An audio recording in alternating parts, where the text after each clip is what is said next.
இல்ல தமிழ்நாடு அரசு விஜய்க்கு இது தொடர்பு இருக்கு, விஜய் தான் காரணம் அப்படின்னு எஃப்ஐஆர்லயும் நேம் மென்ஷன் பண்ணல, முதலமைச்சருடைய குற்றச்சாட்டிலும் விஜயுடைய பேரை மென்ஷன் பண்ணல. அப்படி இருக்கும்போது விஜயை குற்றவாளி ஆக்குவதற்கு முயற்சி பண்ணான்னு எதன் அடிப்படையில் சொல்றீங்க? நீங்க எதன் அடிப்படையில் விஜயை அன்னைக்கு கிளீன் ஷீட் கொடுத்தீங்க? அந்த விஜயும் அந்த விஜய் கட்சியை சேர்ந்தவரும் யாரை சொன்னாங்க? செந்தில் பாலாஜி சொன்னாங்க இல்லீங்களா? அரசு சொன்னாங்க இல்லீங்களா? ஆனால் திமுக பயந்ததுங்க. அவர் மீது கை வைத்து தங்களுக்கு ஆபத்து வந்து திமுக பயந்தது. அப்ப நியாயத்தின் பக்கம் நின்று விஜய்க்கும் சம பங்கு இருக்கு அப்படின்னு சொல்லிட்டு அதிமுக பிரதான எதிர்க்கட்சியான அதிமுக பேசி இருக்கணுமே, ஏன் பேசல? இல்ல கூட்டணிக்காக காத்திருந்தோம், விஜய் வலுவா எதிர்பார்த்தோம்.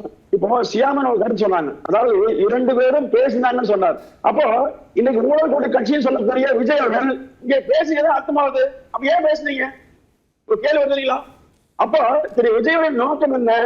திமுகவுக்கும் தாவேகாவுக்கும் போட்டி சொன்னவரு இன்னைக்கு ஏன் தோணி மாத்துறாரு? திமுக அதிமுக இரண்டையும் பேச வேண்டிய அவசியம் எங்க வந்தது? இன்னைக்கு தான் விஜய்க்கு அரசியல் கொஞ்சம் புரிகிறது. அதாவதுங்க, அம்மா மக்கள் முன்னேற்ற கழகத்துடைய பொதுச் செயலாளர் டிடி அவர்கள் மிக தெளிவான ஒரு பேட்டியை குறிப்பிட்டு சொன்னாங்க. அதாவது அதிமுகவை ஒரு எல்லை மீறி யோசித்தால் நாங்கெல்லாம் வந்து விட்டு தரமாட்டோம்னு சொன்னார்.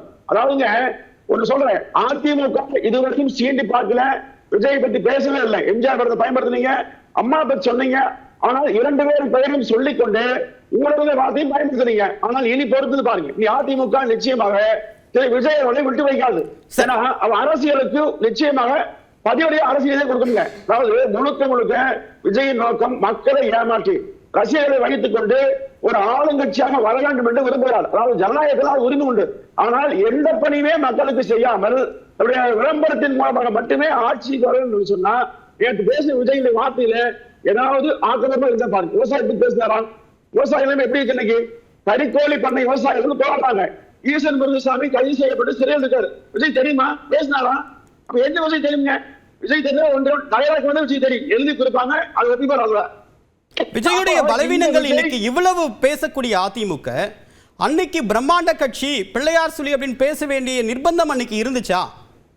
இல்லைங்க, பிரம்மாண்ட கட்சின்னு சொல்லி நிச்சயமாக விஜய் சொல்ல இன்னைக்கு வந்து அமமுக சொல்லிக்கலாம். அமமுக எங்களுடைய பிரம்மாண்ட கட்சி தான் சொல்லிக்கலாம். ஏன் தப்பா நீங்க பண்ணி போறீங்க? அதாவது விஜய் பொறுத்தவரையில் அதிமுக நீங்க அன்னைக்கு அமமுக பிரம்மாண்ட கட்சின்னு சொல்லும் போது டிடிவி தினகரன் அன்னைக்கு வேற மாதிரியான விமர்சனத்தை வச்சாரு. அன்னைக்கு நம்ம பல விவாத நிகழ்ச்சியில மேடம் பங்கேற்று இருக்காங்க. அன்னைக்கு எடப்பாடி யார் அப்படின்னு தான் அன்னைக்கு கட்சியோட நிலைப்பாடா இருந்தது. நீங்க அதிமுக அமமுக உண்மையிலேயே பங்காளிகள் தான், அண்ணன் தம்பிகள் தான். 1000 சண்டை இருக்குங்க, 1000 பேசிக்கலாம், நாங்க ஒன்றா இருப்போம்.